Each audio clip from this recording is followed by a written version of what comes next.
হ্যাঁ গো, এই সন্ধেবেলায় তোমরা মা ছেলে কি আরম্ভ করেছো? এই হ্যাঁ? দেখো এগুলো আবার কি দিয়েছে। এই দেখো। মশলা দিয়েছো তো? ও এগুলো মশলা দিয়েছে, তো কি করবো, আজ সন্ধ্যাবেলা ভালো লাগছে না, তাই ঝটপট করে অর্ডার দিয়ে দিয়েছি। ওই করো, তুমি কি পিৎজা খাও? কি হ্যাঁ, অর্ডার খাই দিয়ে দিলে? না।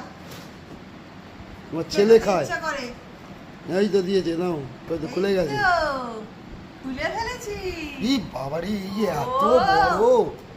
হ্যাঁ, দারুন দারুন দারুন। এটা কিন্তু নিরামিষ। সে তো আমি বুঝতেই পারছি এই নিরামিষ। কাটাই আছে, কাটাই আছে। এটা কিন্তু নিরামিষ, আজকে যেহেতু নিরামিষ, আজকে তো নিরামিষে খাওয়া, আজকে খুব ইচ্ছা হলো। এক পুজো তো খেতেই হবে, খেয়ে তো দেখতেই হবে। সবাইকে পরে দেবো, ছেলেকেও পরে দেবো। আগে একা একা নিজেই খেয়ে নিচ্ছে। হ্যাঁ?